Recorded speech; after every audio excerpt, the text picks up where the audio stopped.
Last week, as Helldivers were busy spreading democracy across the galaxy, the Ministry of Truth announced across the galactic wide web that they would require divers to log into their PlayStation Network accounts in order to track them and their fight against the bugs and the bots. As expected, PC gamers interpreted this decree as a new major order, but instead of setting their sights on the bugs and the robots, their targets were their ruling class, PlayStation and Arrowhead. Now, full disclosure, guys, I'm on the side of gamers and the removal of the requirement altogether, but this isn't another drama video on my debunking the console wars series. Instead, I wanted to take a fact-based look at Helldivers and player statistics and ultimately answer the question, how did this event impact the game as it heads into its 4th month of release? And how one thing that just drives me crazy about this console wars is the picking and choosing of what success really means. For some, sales numbers are all that matter. Sales make sense. The more money that the game brings in, the more profitable the game can be. However, sales doesn't always pan out as player engagement, and even a successful game like Alan Wake 2 can fail to meet the overly aggressive sales targets. For other games, it's all about the active users in the game. Rightly so. More users means more players are engaging with the game, which gives developers more opportunities to engage with their users.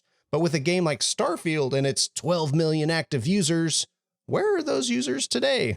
Yeah, they're not playing the game. And still, there are some out there that still fawn over review scores and their accolades. Now, Stellar Blade is up there, and it's being touted by some as a Game of the Year contender, with user scores besting even PlayStation's most beloved franchise, God of War. As with all console warring topics, all three mindsets can be correct, but nuance is required on a case-by-case basis to come to an actual conclusion. Case in point, Helldivers 2. Across most metrics, the game has sold particularly well. It maintains a healthy number of concurrent players, and a score of 82 on Metacritic, it's not something to scoff at, though its user scores could be a little bit deflated. But with the last week's PSN announcement, many in the community are questioning the state of Helldivers 2. On one faction, the game is still doing great. Its monthly active users are up, it still has a lot of players, and it maintains chart-topping sales numbers. But the other faction sees a declining player base, a blunder resulting from their PR catastrophe last weekend, and even influencers like Pirate Software, they're holding the line against Sony. So in typical Turk fashion, I want to look at actual data, put it into context, and give you guys some perspective on what is happening with Super Earth. If you've been following me over on X, I've been super excited about Helldivers' performance from a concurrent player perspective. From day one, I have just been fascinated with its astronomical rise, which, of course, brought technical challenges of increasing server capacity, managing idle players at the login screen, and just the overall buzz of how the players are enjoying the game. As such, I've been pulling Steam user data as often as possible to inform the gamers of the game's success while providing context to where the game is heading. So to this point, I've amassed 13 weeks worth of hourly concurrent user data. If you pull up SteamDB in their webpage, there's a quirk in there that as a game's lifecycle continues, they begin to purge or filter out the by-hour user data, and they just provide daily peak concurrent players. Now, peak daily players is a valuable metric, but it needs more context and nuance for an actual discussion. So at least to my knowledge, this is the only video on YouTube that presents the entire picture to you guys. So please like and share this with your friends and get the word out. With the background out of the way, here's a look at all of the data. On the bottom, I've got the weeks since release, and above that, I have the different days. 1 is a Sunday, 2 is a Monday, and so on. And then going above that, I've got 24 individual hourly data points. Of course, it's hard to pinpoint a specific hour's result with this much data on the screen, but trust me guys, the data is there. So let's zoom in a little bit and begin painting a picture. From launch, you can clearly see the stair-stepping of server capacity issues from 150K players to 200K. And then finally, Arrowhead opened the faucet to almost 500,000 concurrent players within just the first 2 weeks. We see off-peak hours around 11 a.m. UTC and peaks between 8 p.m. and 5 a.m. But keep in mind, these times are coordinated universal time.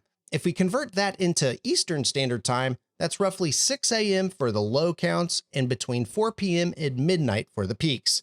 And this makes a whole lot of sense. People got to go to work and they go to school around 6 a.m. Then they come home and just play games for 8 hours. Wait, you guys don't do that? Heading into weeks 3 through 5, Helldivers is still insanely popular, maintaining peaks between 300,000 and 450k. We also start to observe multiple daily peaks. That's because East and West Coast divers are logging in and logging out at different times of the day. Now, I've called this out over on X, mainly for the memes, urging East and West Coast divers to pick up the pace. Democracy needs spreading. Another critical indicator begins to merge in this time frame, though. We're starting to see surges in player counts on days 6, 7, and 1. That's Friday, Saturday, and Sunday, of course, converting from UTC. Again, this just makes plain sense. More people are available to slay bugs and wreck bots on the weekend evenings. Now, I like to consider weeks 2 through 5 as the first real month of launch. For reference, I've thrown in a 24-hour average line in yellow just for visualization. Within that launch month, average player counts decrease by only about 6% from week 2 to week 3 and week 3 to week 4. However, between week 4 and week 5, the concurrent player count drops by around 11%. This is entirely reasonable for a launch title. With such a large quantity of players, Helldivers is doing just fine. Now let's move into month 2, or week 6 through week 10. Week 6 shows a relatively strong showing. Weekend peaks are comfortably around 300k, but the weekday divers start to dip below the same metric. Week 7 is when reality really starts to kick in, and there are no days when concurrent players surpass 300k. They only just manage to beat 250k. Again, don't get me wrong, this is still an impressive amount of players, but it is undeniable that concurrent player counts have dropped significantly from the weekly 350k we once had to the weekly 200k.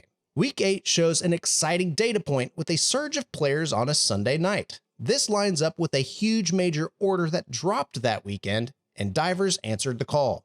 Though the success was short-lived, week 9 only managed to keep up with the previous week's result. With that said, the only real decline in player count occurred between week 5 and week 7, with weeks 7, 8, and 9 remaining consistent week over week. Again, we've got healthy player counts above 150k, but the long-term trend is going downward. The question is, by how much?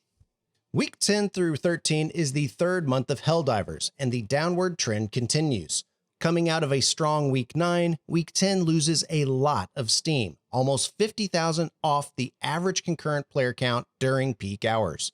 And week 11 only manages to hit the previous week's weekday numbers during primetime Helldiving. Now, let's adjust the scale and drop week 9 for just a second so we can start to focus on week 12. Because guys, that's when things start to go bad. Week 12 is the infamous PSN update, which was announced on Friday, May the 3rd, and SteamDB has it logged at 0 hours. So on this chart, that's week 12, day 6. Looking back at our historical knowledge, we typically see 2 daily peaks driven by East and West Coast divers, and on that Friday, we still see those same peaks.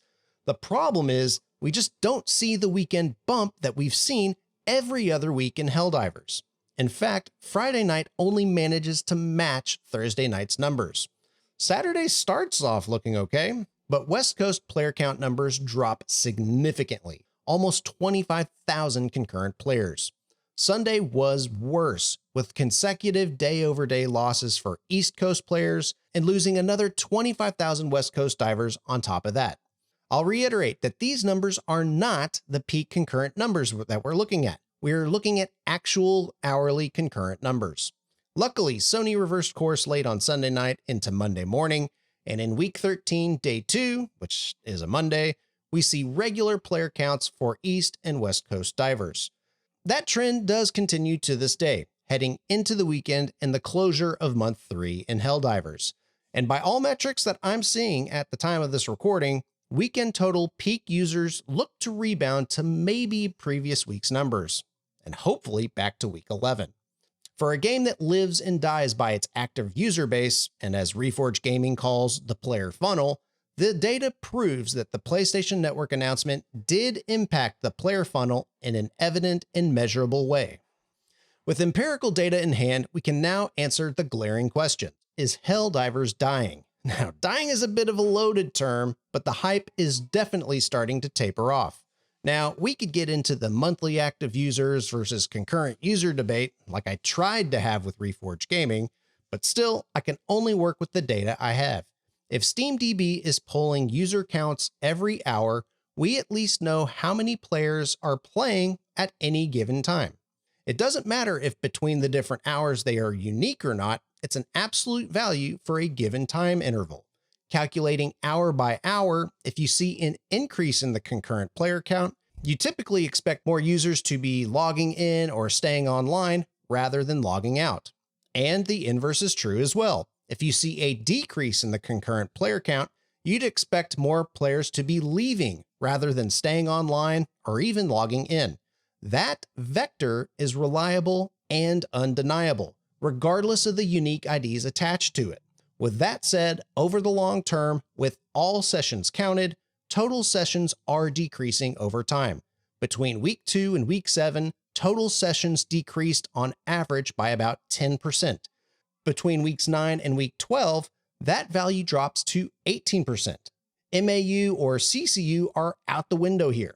Raw measurements from SteamDB are down, and that is undeniable. Looking just at non-peak hours, the rates are also similar. Weeks 2 through week 7 saw weekly sessions drop by 10%, and weeks 9 through 12 dropped by 17%. So yes, player numbers are decreasing, but after 3 months and concurrent players averaging around 100,000, the game is alive and well.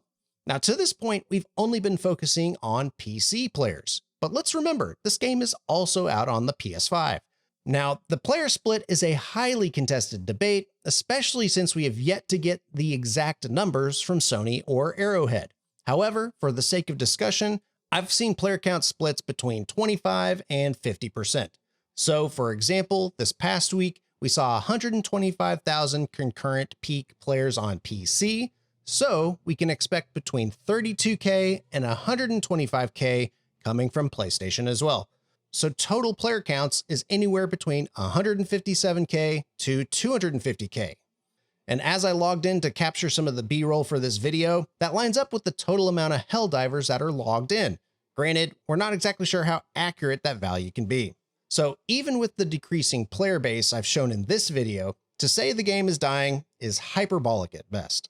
With all that being said, this is how the players, Helldivers, are interacting with Super Earth. There are many false narratives out there on social media, so hopefully this video will give you a bit more perspective behind the game. Now, we could always dive even further into the numbers to debunk the 177 missing countries, the effectiveness of different major orders, premium war bonds dropping, the whole shebang. But by then, I'd be working with the Ministry of Truth, so I'll leave you guys with that. Have a good one.